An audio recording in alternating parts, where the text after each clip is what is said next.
Assalamu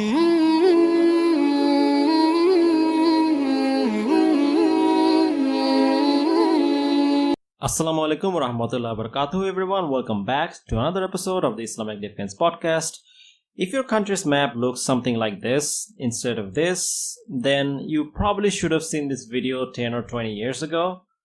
Now, in case your country map do not look like this, then let me explain why some Hindu extremists want to change your country's map in order to make it look like that. Now, if you live in Pakistan or Bangladesh, you may be shocked to hear, but many leaders of the BJP government of India actually wants to take over your country. What, you don't believe me? Take a look. Many years ago, I had the opportunity to visit the RSS headquarters in Nagpur in India. And when I went there, I saw this massive map on the wall which showed India, but no Pakistan and no Bangladesh.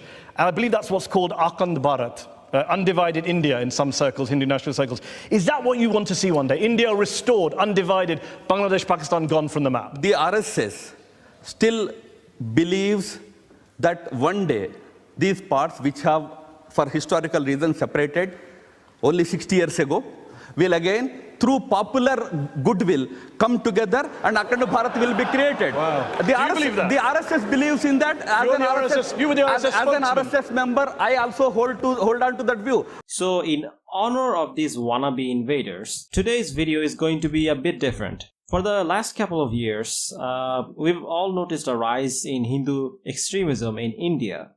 There have been many incidents where Muslims have been killed for eating meat, Muslim girls have been raped, and discrimination against minorities overall have increased.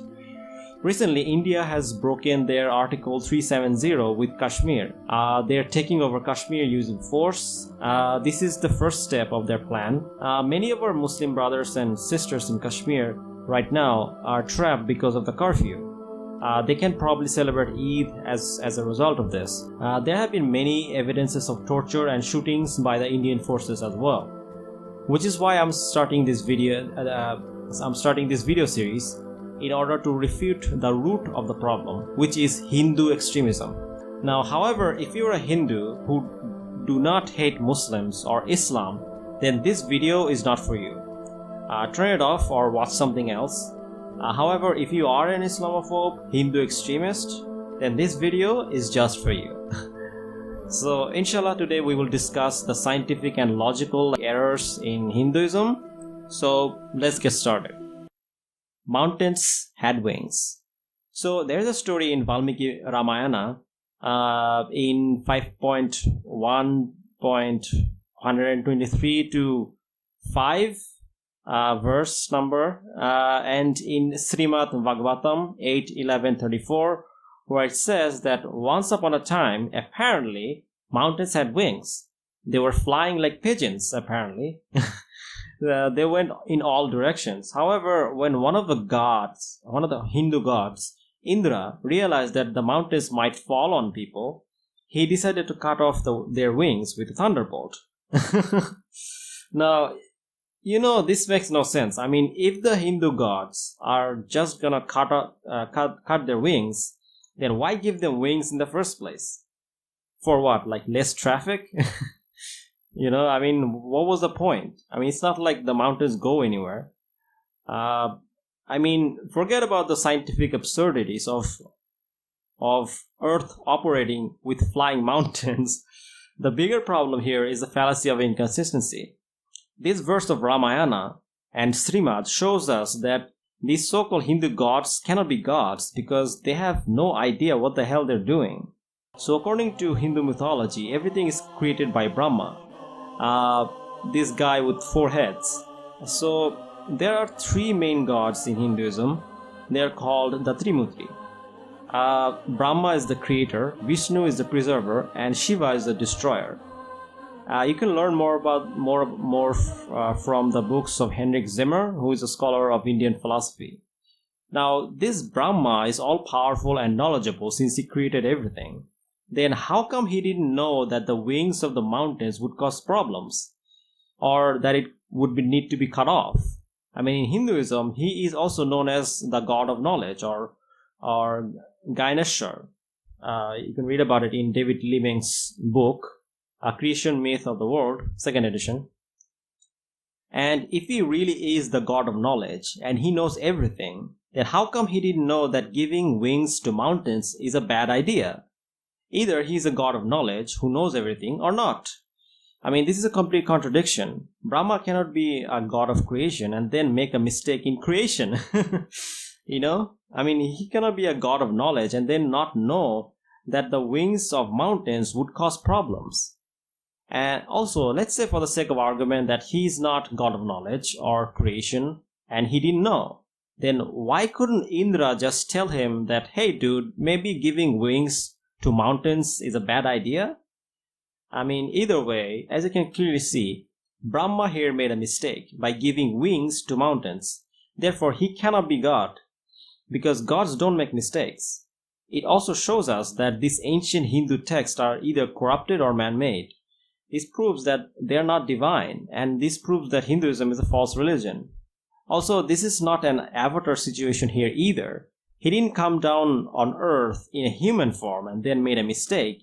He made a mistake in his God form, according to the text, which means he's not a god, and Hindu religious texts are not divine, since they contradict one another, which means Hinduism is false. And if the earth had flying mountains, we would probably have massive earthquakes, and nothing would survive. However, I digress. Number 2. Gold came from Shiva masturbating. Now, we all know that gold on earth came from dead stars, but not according to Hinduism.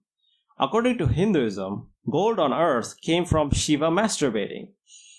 Shiva, the god of destruction, there's a story about him in the Srimad Bhagavatam 8:12:32-33, where it says that Shiva and his wife was talking to Vishnu, another god from Hinduism. So they were talking, and then Vishnu told them that he has the power to change his form into a woman. Basically, it's kind of like a sexy jutsu. In case you don't know, it's a jutsu that this anime character Naruto uses to fool people. But anyway, so he has the power to change his form into a woman, to transform into a woman. Then all the other gods were excited and said, "Please show us this power of yours." So Vishnu disappeared. Then far away in the jungle, Shiva saw a beautiful woman. And by the way, fun fact, the woman's description in Srimad Bhagavatam is quite interesting. She was apparently playing with a ball. Here is an example of her description in the book. In SB 8:12-19, it says, because the ball was falling down and bouncing up, as she played with it, her breasts trembled. Her breasts trembled, and because of the weight of those breasts and her heavy flower garland, her waist appeared to be all but breaking at every step. I mean, is her waist made of glass? I mean, I don't know, but anyway, as her 2 feet, which were reddish like coral, moved here and there. Now ask yourself, does this sound like a holy book or pornography? I'll let you decide, but let's continue. So while they were looking at her, a wind came, how convenient, and blew away her dress. She was now fully naked. Seeing her naked, Shiva became extremely horny. He was so horny that he completely forgot that his wife was sitting beside him. He started chasing after her. He finally caught her and grabbed her by the hair. She tried to resist him, but he grabbed her by force. Now, I'm not joking, but this so-called Hindu god tried to rape her. She tried really hard and finally got away. Then he started chasing after her. Shiva was so horny that his sperm started leaking on the ground, and the places where his sperm fell are places where you can find gold and silver mines. Then the woman disappeared, and as it turns out, it was actually Vishnu all along. Even though Shiva just tried to rape him, he said that this is the power he used to subdue demons. Then Shiva praised him, and they lived happily ever after. Now, first of all, why on earth would a god of destruction need to get horny for?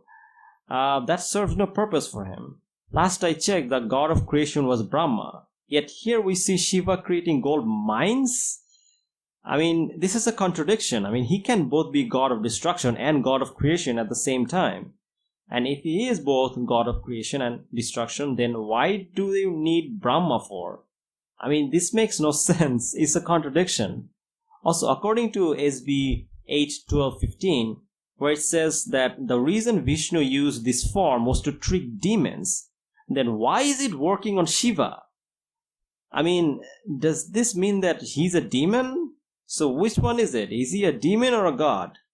Again, another contradiction and a fallacy of inconsistency. Now, many people claim Hinduism is a very scientific religion, yet this whole nonsensical story completely contradicts scientific facts.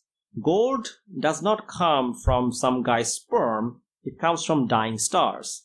So whoever wrote this book did not know this, therefore it's man-made nonsense. Also, what's worse is that Hinduism actually teaches that rape and sexual assault is okay. This is extremely dangerous because India is considered one of the worst countries in the world for women. And as you can clearly see, their religion probably has a big role to play. Number 3. Semen and blood makes babies.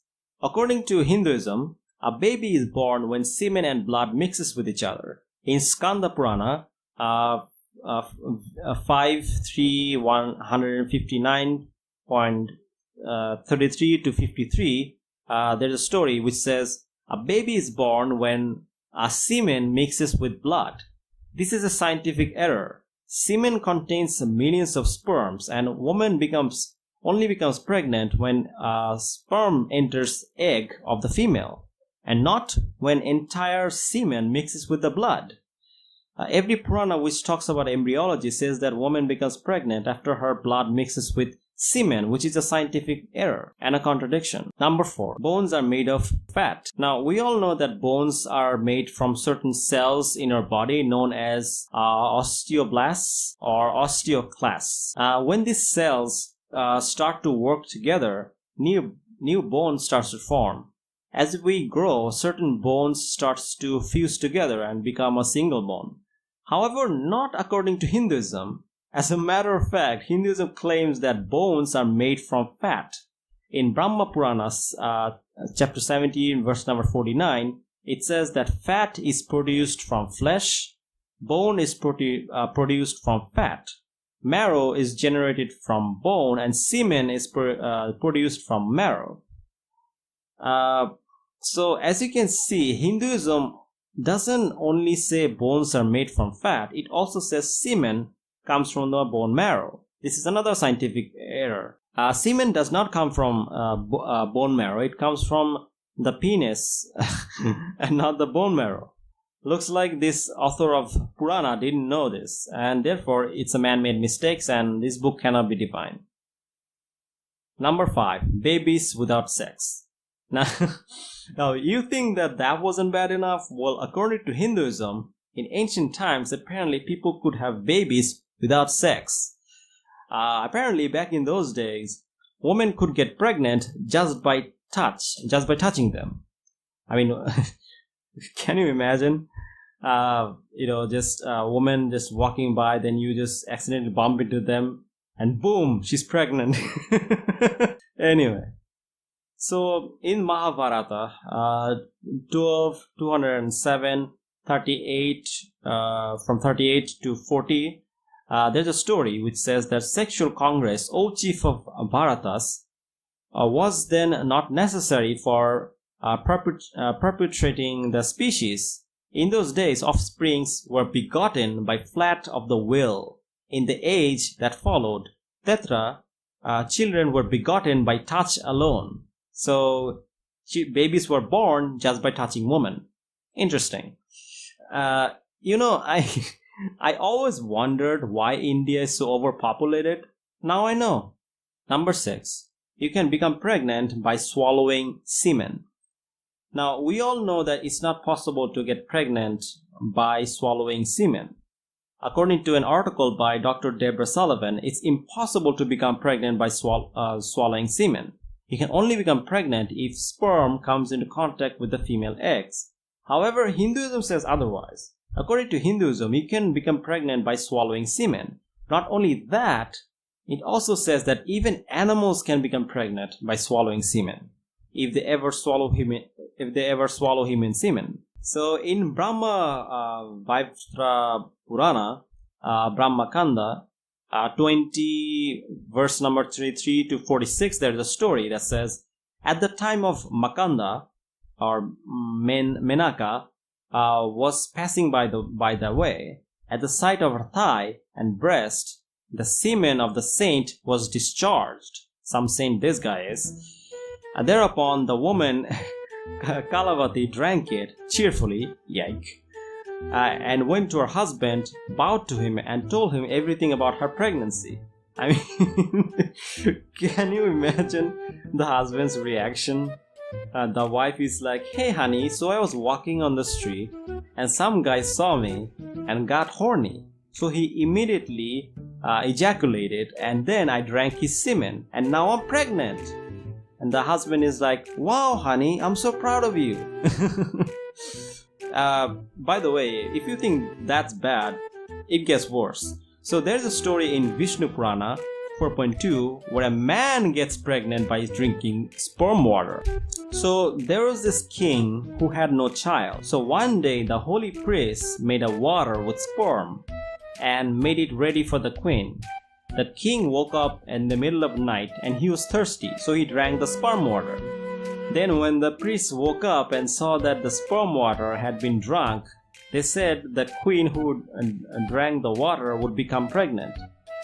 To their surprise, the king said, but I am the one who drank it. Clearly I won't get pregnant. Then he gets pregnant and gives birth to a son named Mandhatri. So when the Hindu gods heard of this, they were like, oh shit. So the king of the gods, Indra, gave the baby some magic milk from heaven. And the boy became 12 in 12 days. I mean, who needs Horlicks or Nido when you have heaven milk? Now, we all know that animals can get pregnant by humans. There are receptors on the surface of sperm that can complement receptors on the ovum. So if the receptors in the sperm cannot complement receptors on the ovum, the fertilization will not occur. In addition, animals originating from different species could not breed with each other. Due to the difference in sperm, all sperm of those receptors can only recognize human ovum cells from human. Animal sperms and vice versa cannot be impregnated by humans. Besides, genetic makeup of one species with another distinct species cannot produce offsprings. So the answer to the question is, of course, human sperm cannot get animals pregnant. But this fact was unknown by the Hindus. So as a result, you will find this nonsense in their book. In Sikanda Purana 3 verse number 19.65, it says, after drinking the semen of sage Vivekanda together with water, a female deer became pregnant and gave birth to Risangra. I'm sorry if I'm butchering the name, but yeah, a deer became pregnant by drinking a man's sperm. Anyway, so there's another story in Mahabharata 1.3.17 where it says, the rishi thus answered Janamejaya, "O Janamejaya, this is my son, deep in aesthetic devotions, accomplished in the study of the Vedas, and endured with the full force of my ecstatism, is born of the womb of a she-snake that had drunk my semen." There's a lot of semen drinking going on in the Vedas and the Mahabharatas, but it gets weirder. Number 7 layers of the skin. Now, we have all learned in school that human skin has 3 layers: epidermis, dermis, and hypodermis. However, not according to Hinduism. Their holy books think that human skin have 7 layers. I wonder where these other 4 layers went. But anyway, so in Agni Purana 350 verse number 40 to 45, it says, the external layers of the skin, together with the one that contains blood, are 7 in number. So there are 7 layers of the skin, which is again a scientific error. Number 8. 7 ocean was created by a king. So according to Hinduism, the 7 oceans were all created by a king. In Srimad Bhagavatam 5.1.31, it says, when Priyavatra drove his chariot behind the sun, the rims of his chariot wheels created impressions, later became 7 oceans, dividing the planetary system known as Bhumandala into 7 islands. So yeah, a guy rode a chariot and that created the oceans. Brilliant. Now, does that mean that at the time of the king there was no ocean on earth? I mean, if that was the case, then how did the humans survive? I mean, we need the ocean for rain and drinking water. Also, the ocean protects the earth from solar radiation and heat. I mean, oceans basically have 2 life-supporting roles. First, they absorb and distribute solar radiation, and without water, harsh rays from the sun would bake the equator while distributing almost no energy to the poles, especially in the winter. However, fortunately for us, water does a great job of absorbing energy, and the ocean regulates temperature around the earth. Currents circulate warm tropical waters to the north and south, and cold water back to the equator, distributing heat energy so that no place gets too hot for life to survive, and warming colder areas. Second, the oceans feed the water cycle. The movement of water from the seas to the air to the clouds, across miles and back again to the sea or to fall on land. In other words, without oceans, we would die. So this king would die as well. So how is he alive? Also, I thought Brahma was the god of creation. So what was he doing? Did he forget to create the oceans, without which we humans can survive? I mean, he needs a human to create oceans for him? Why? I mean, this makes no sense. I mean, this is another contradiction. Either Brahma is the god of creation or not. I mean, you can't say that he's the god of creation and then say he needs other humans to create the ocean for him. I mean, if he's a god, then he won't need humans. And if he needs humans, then he can be God. So which one is it? Is he a god or not? And as you can see, this is a complete contradiction, again proving how Hinduism is a false religion. Number 9. Yep, earth is flat in Hinduism. So the earth is flat according to Hinduism. In Rig Veda 10:58-3, it says, thy spirit that went far away to the 4-cornered earth. So the earth has 4 corners, just like the Bible. And Shatapadhara Brahman 6:1-2:29, it says, now this earth is 4-cornered, for the quarters are her corners, hence the bricks are 4-cornered. For all the bricks are after the manner of this earth. So, according to this holy book, this holy Hindu book, the earth is 4-cornered, which means it's flat, and it's basically like a brick. How fun. So, Ramayana also says the same thing. Valmiki Ramayana 5:9-26, it says, the floor was covered by carpet, wide and 4-cornered like the earth, which means earth is 4-cornered. Hari Prasad Shastri, a Hindu scholar, writes in his footnote that 4-cornered, the ancient Hindu belief was that earth was 4-cornered, which means flat. The Ramayana of Valmiki, translated by Hari Prasad Shastri, Shanti's Sandan 29, you can read it there. And another Hindu scholar, Amin Dutt, writes in his footnote that 4-cornered earth in Hindu cosmology is a flat surface having 4 corners. So their scholars are confirming this. However, some Hindu holy books contradicts this. They say, no, the earth is not flat. It is actually shaped like a lotus. So in Vishnu Purana, chapter number 2, verse 12, it says that from the waters, which are the body of Vishnu, was produced the lotus-shaped earth, which means earth is shaped like a lotus, with its seas and mountains.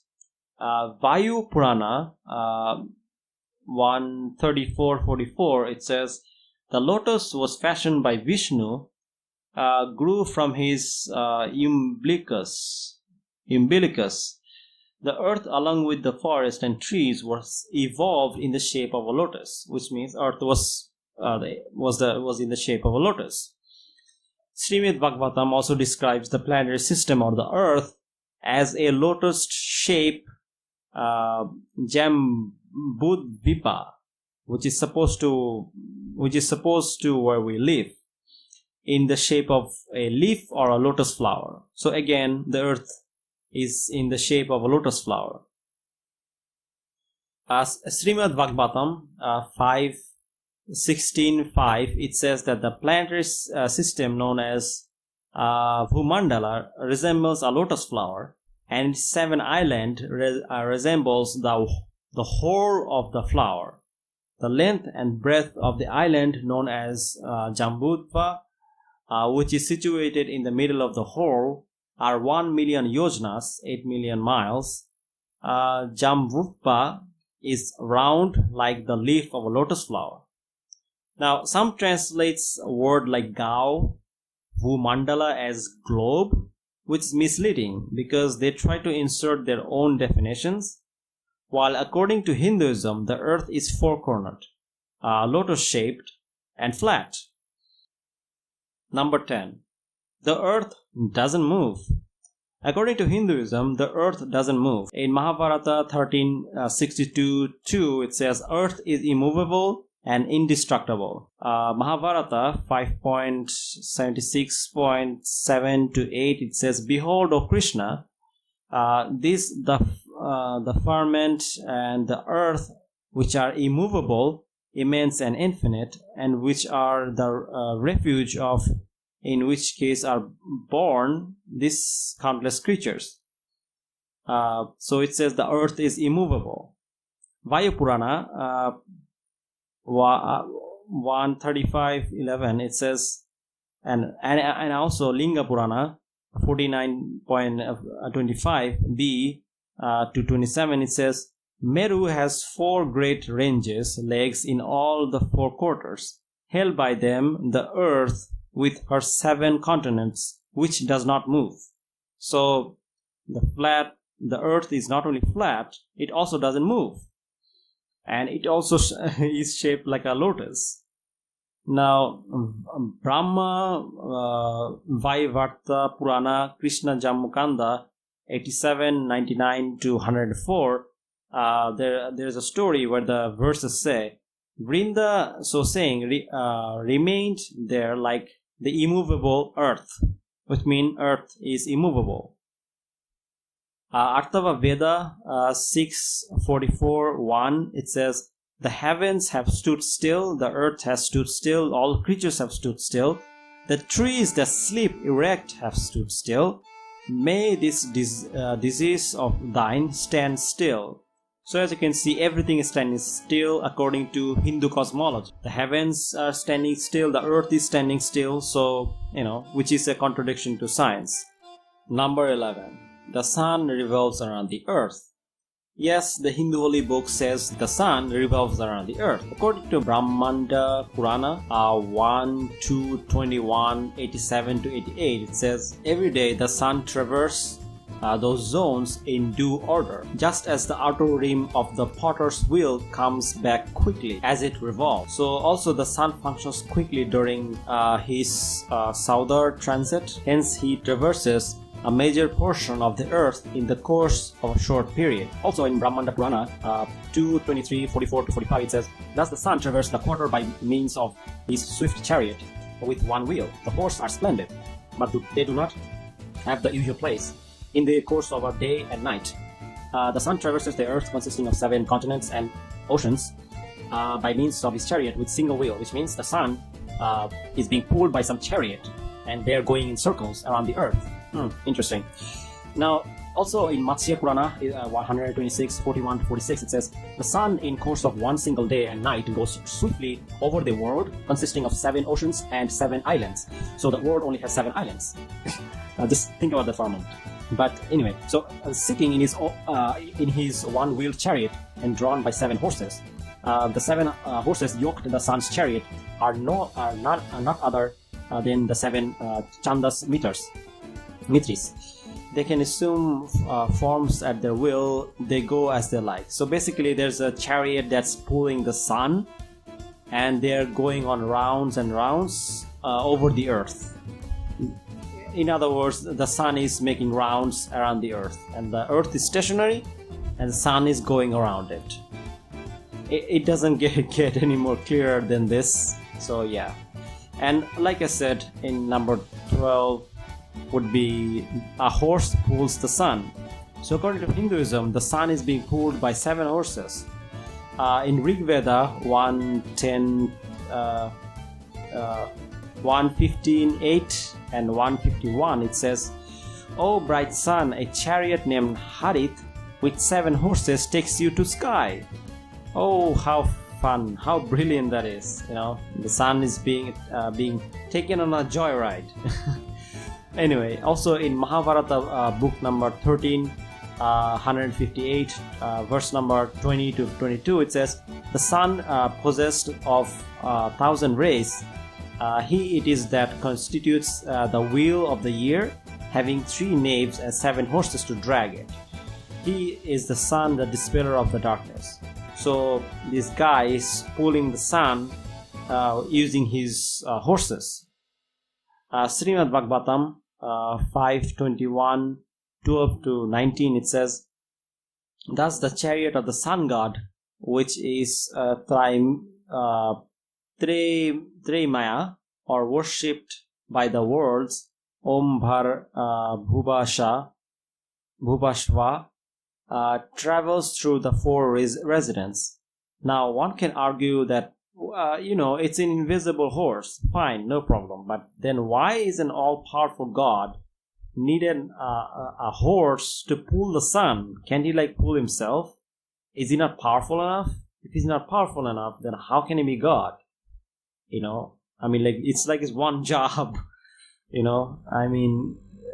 it was a normal place, he would be fired. Anyway, so it seems like his horses are more powerful than him. So shouldn't people worship his horses then? How is he a god if his horses are more powerful than him? It makes no sense. Anyway, so this whole thing is a contradiction, and it's complete nonsense. It makes no sense. Anyway, and also, why can't he have someone else to pull the sun? Why does he need a chariot? Again, it doesn't make any sense. Number 13, moon has water.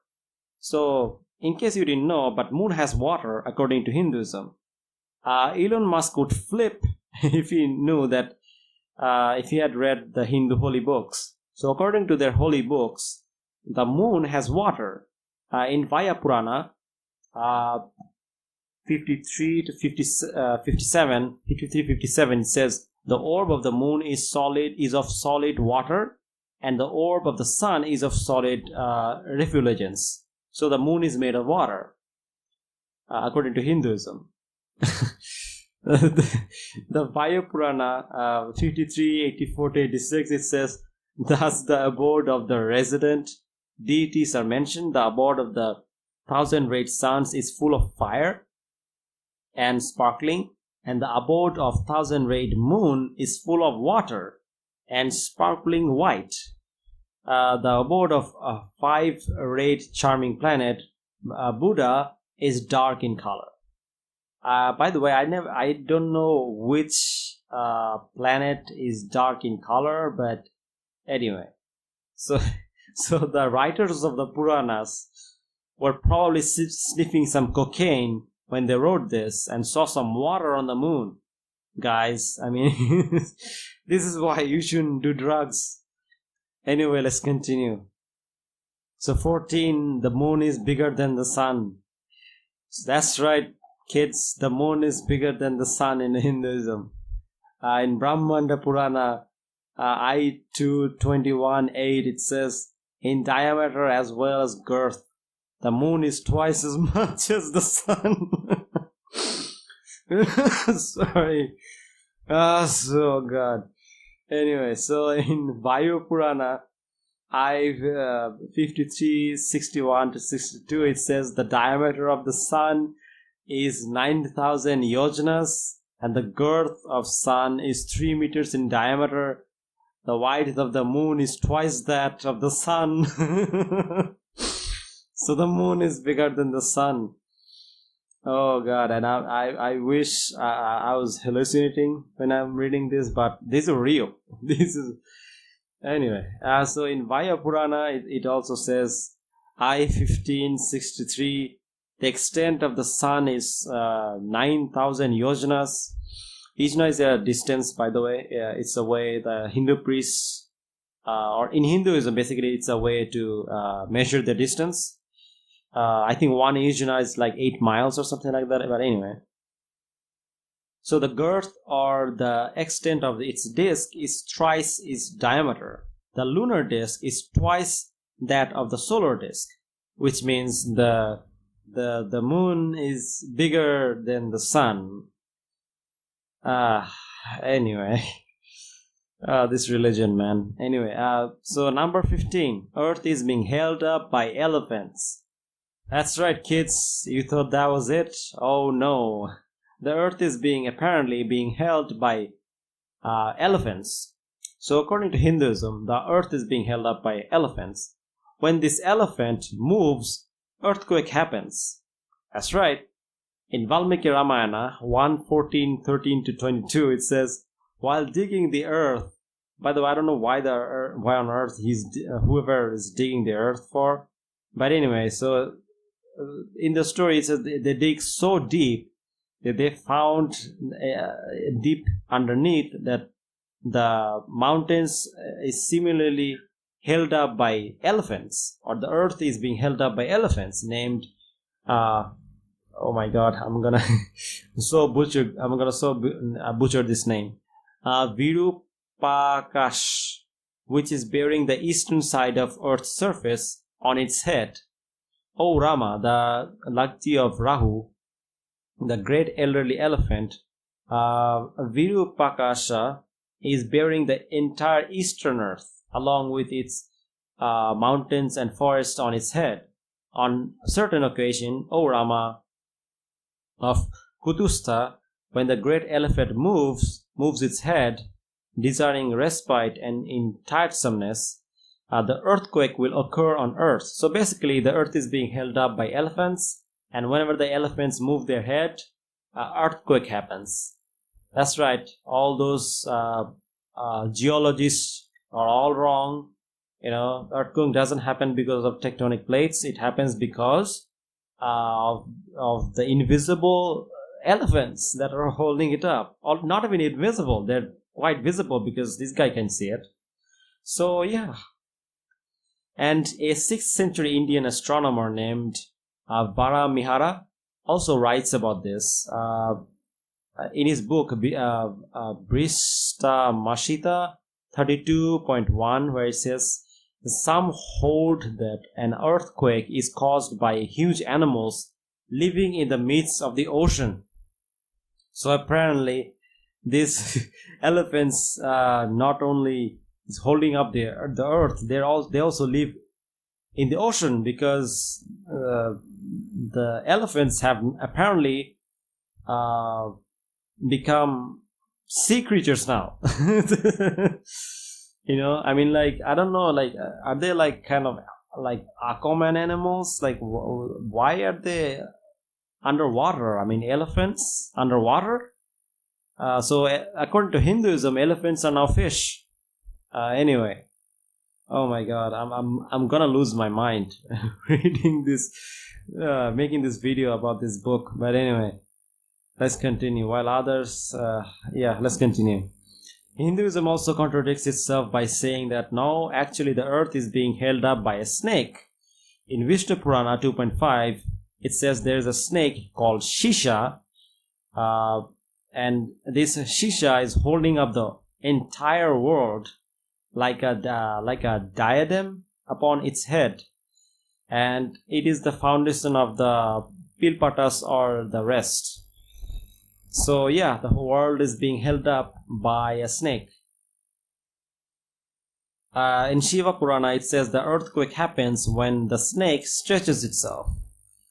In Shiva Purana, Uma Samhita 5, chapter 15, verse number 18 to 21, it says, holding the spear of the earth on his back, Shisha, the lord of Bhutas, stands at the root of Patala.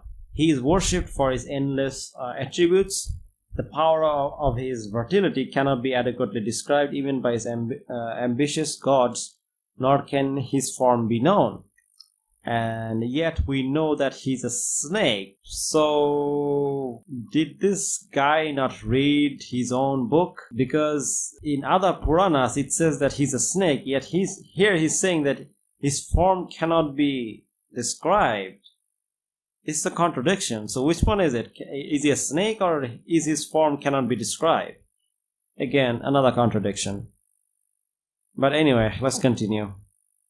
Number 16, the earth is on water. That's like everybody. The earth is on water according to Hinduism. Like Titanic. It's funny because the scientists are spending so much money trying to find water on other planets, but the Hindu gods found water under earth so long ago. Not just that, the earth was apparently sinking like the Titanic, and the Hindu gods, or one of the Hindu gods' avatar of the avatar of Vishnu, Vahara, saved the earth from sinking on the water. So, according to Shiva Purana, via Samhita 7 section I 1:11:31, it says, then he lifted the earth, sunk underwater, and held it on his curved fangs. He rose up from the netherworlds. So he saved the world from drowning by holding it up. In Harivamasha Purana 3:35:1, it says, the earth, which was installed on top surface of water body, did not sink like a huge ship due to its vast body, which is a contradiction to what I just read, because in Shiva Purana it says that the earth sunk underwater, and yet in Harivamasha Purana it says that it can sink. So which one is it? Did the earth sink or did it not sink? This is another contradiction. Anyway, let's continue. So in Vayu Purana it says, waters lie within the earth, and the earth is established over waters. The sky is above, and the earth is below it. And again, water is underneath it, which means the earth is floating on water, and over the earth there is the sky. In Brahmanda Purana 5:10, it says, on seeing that the earth had sunk into the water, he brought what form shall I assume and uplift the earth. This is Vishnu thinking. So Vishnu took the form of a boar and picked up the earth from sinking into water. Again, this is here. Now it's saying that Vishnu picked up the earth, but before it said that the earth cannot sink. So again, another contradiction. Another contradiction is that it says the earth is being held up by Vishnu as a snake, and yet in another one of the verses that I read, we see that Vishnu is apparently Vishnu saved the earth from sinking by taking the form of a boar. So which one is it? Is he a boar or is he a snake? Because he can be both. So this is another contradiction. So anyway, let's continue. 17. Distance between earth and the sun. The Hinduism also has some absurd distance measures. So in one verse in Brahma Purana 21:5-9, it says, O Brahmins, the disk of the sun is stationed 100,000 yojanas away from the earth, and the disk of the moon is stationed at 100,000 yojanas away from the sun. Now let's do some calculations. Yojana is a Vedic distance. One yojana is about 12 to 15 kilometers, which is more or less 8 or 9 miles. Let's say that it's 8 miles. So if the sun is 100,000 yojanas away from Earth, then the sun is 800,000 miles away from Earth. However, according to NASA, the sun is 92 million miles away. Anyway, so then if the moon is 100,000 yojanas away from the sun, and the sun is 100,000 yojanas away from the moon, then the moon is 200,000 yojanas away from the earth, which means the moon is 200,000 into 8 equal 1.6 million miles away. However, according to NASA, the distance between earth and moon is 238,000 miles away from earth, which is a lot less far away. So I don't know, like, is the Hubble telescope malfunctioning or what? Like, how can they miss this, that the sun is this close? Anyway, number 18, winds in space. That's right, people. You thought that there are no winds in space? Well, think again. You know, it's funny because you know how mad people got at Star Wars The Last Jedi because they showed that there are gravity in space and sound in space. Well, if people knew that about these Hindu scriptures, they would be giving Ryan Johnson a Nobel Prize. So, according to Hinduism, there is air in space. As a matter of fact, apparently, the wind comes from the sun and travels all over and goes back to the sun. So, according to Vaya Purana 51-53, it says the wind starts from the planet's sun and traverses the entire stellar zone. At the end of the day, it enters the sun encompassed by Durva. So basically, the wind starts from the sun, then it goes all over the planet, including the earth. That's where the wind comes from, and then after it makes its round, it goes back to the sun. How fun! Number 19, the moon is apparently swimming in the water. So according to Hinduism, the moon goes for a swim in the water. In Vishnu Purana 2:12, it says, once the period is termed Amavasya, in that orbit, the moon is immersed for a day and night in the water. So it stays in water for a day and a night. Thence it enters the branches and shoots of the trees, and thence goes to the sun. So basically, the moon goes into the water for a nap, then it comes up from trees and goes up in the sky. I mean, I wonder, like, what were they smoking when they wrote this? You know? Anyway, let's continue. So, number 20 is solar eclipse caused by demons. So, according to Hinduism, solar eclipse happens because a demon covers it.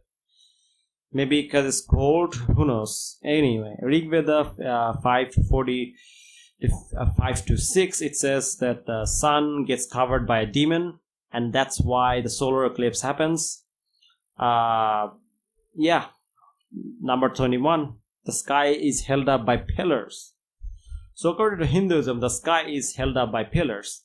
Rig Veda 6:72 verse number 2, it says, O Lord of the resplendence and bliss, you bestow your light to the dawns. You restore your light to the dawns. You uprise the sun with his splendors. You prop up the sky with the supporting pillars of firmament. You spread out the earth, the mother of all. So basically the earth is being held up by pillars.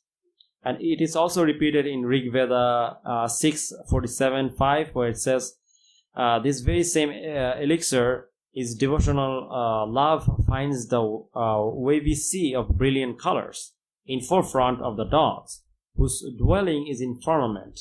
This might exuler sustains the heaven up with a mighty pillar. So the heavens are being held up by a pillar.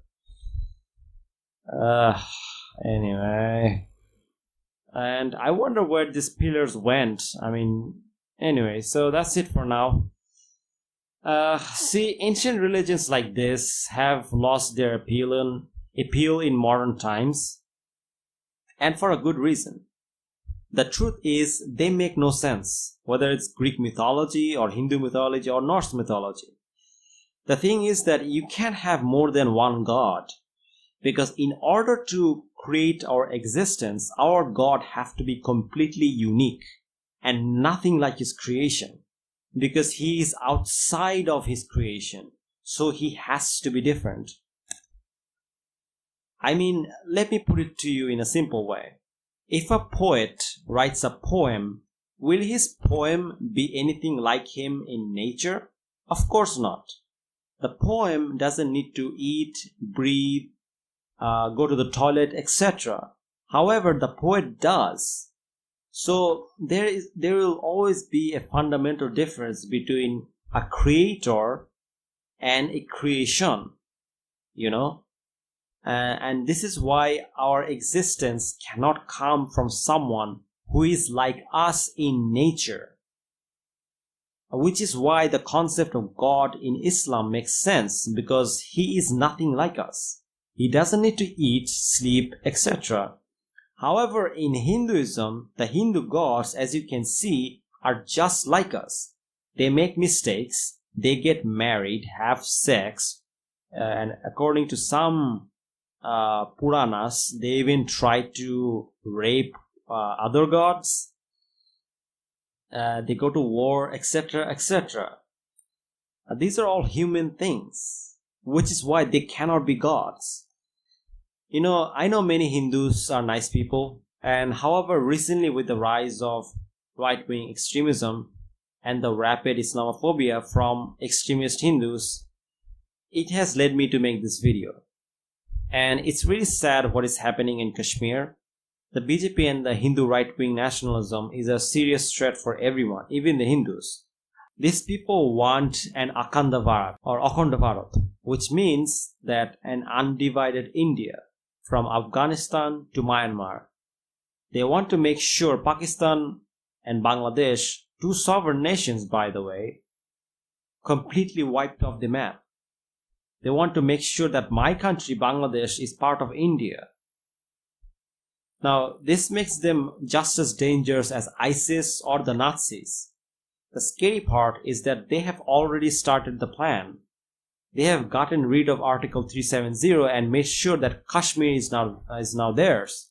However, as long as we Muslims in this region draw breath, inshallah we will not let this happen. I stand with my brothers from Kashmir. And with that, I will end the video. More videos on Hinduism will come, inshallah. Jazakallah khairan. Assalamu alaikum wa rahmatullahi wa barakatuh.